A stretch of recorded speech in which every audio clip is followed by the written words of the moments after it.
समन्वय घडवण्यासाठी क्षमताच नाही आहे आणि त्यामुळं मला वाटतं हा राजीनामा हे बघावं लागेल कुठल्या कारणाने दिला आहे. पण काँग्रेस पार्टीमध्ये अंतर्गत धुसफूस आहे आणि मोठ्या प्रमाणावर काँग्रेस पार्टीमधले मोठ्या प्रमाणावर मोठे मोठे नेते हे भारतीय जनता पार्टीच्या संपर्कामध्ये आहे. पण काँग्रेस पार्टीमध्ये मात्र अस्वस्थता आहे. आपण देवळांचं उदाहरण घ्या, बाबा सिद्दीकीचं उदाहरण घ्या, आता अशोक चव्हाणांनी राजीनामा दिला आहे. हे असे पुढच्या काळामध्ये आपल्याला खूप प्रकरणं दिसतील असं मला वाटतं. आपण भाजपमध्ये प्रवेश करून राज्यसभेचे उमेदवार असतील. आजच्या वेळेपर्यंत या सेकंदापर्यंत माझ्याकडे कुठलाही प्रस्ताव असा नाही. राज्याचा अध्यक्ष म्हणून आतापर्यंत माझ्याकडे कुठलाही प्रस्ताव आला नाही. बाकीचं मला त्या ठिकाणी सांगता येणार नाही, पण अध्यक्ष म्हणून माझ्याकडे कुठलीही चर्चा याबद्दल नाही. आले तुमच्या पक्षात तर तुम्ही घ्यायला तयार आहे का? मोदीजींनी विकसित भारताचा संकल्प केला आहे. मोदीजींनी आत्मनिर्भर भारताचा संकल्प केला आहे आणि विकसित भारताला त्या संकल्पाला साथ देण्याकरता आमचा दुपट्टा आणि आमचा विचार आणि आमची विचारधारा कोणी जर स्वीकारत असेल त्यांचं स्वागत आहे. त्यांनी पक्ष सदस्यत्वाचा राजीनामा दिला, त्यानंतर हातानेवर माजी आमदार लिहिलं, त्यामुळे इतक्या तातडीने जर का त्यांनी राजीनामा दिला असेल तर निश्चितच काही बोलणं झालं होतं की काय? काहीही बोलणं झालं नाही आहे अजून. या वेळेपर्यंत माझ्याकडे कुठलाही प्रस्ताव असा नाही.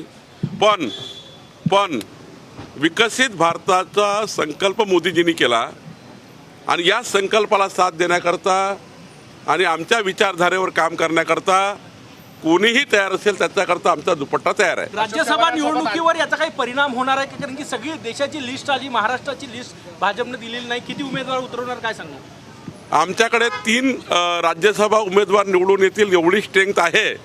मला वाटतं ही निवडणूक काही फार संघर्षाची होणार नाही.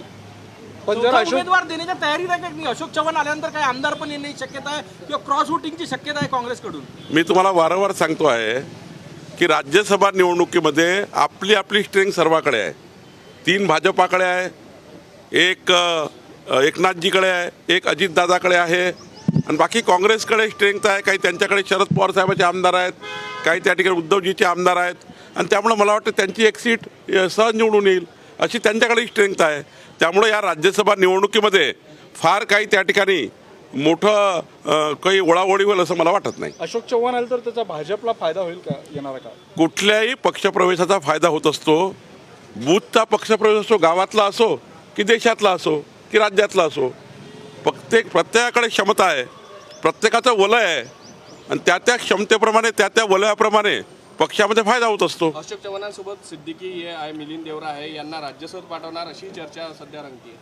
मला याबद्दल काही माहिती नाही आहे, पण एवढं नक्की आहे काँग्रेस पक्षामध्ये प्रचंड धुसफूस आहे.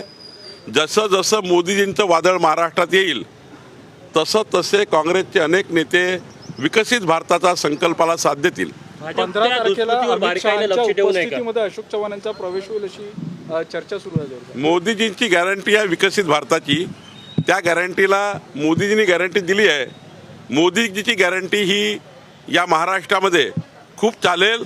महाराष्ट्राच्या जनतेमध्ये मोदीजीवर विश्वास आहे, मोदीजींच्या गॅरंटीवर विश्वास आहे आणि अनेक नेत्यांना विश्वास आहे की या देशाला बलशाली भारत निर्माण करण्याकरता, हा देश जगातला सर्वोत्तम देश निर्माण करण्याकरता जी क्षमता लागतं ती क्षमता फक्त मोदीजीमध्ये आहे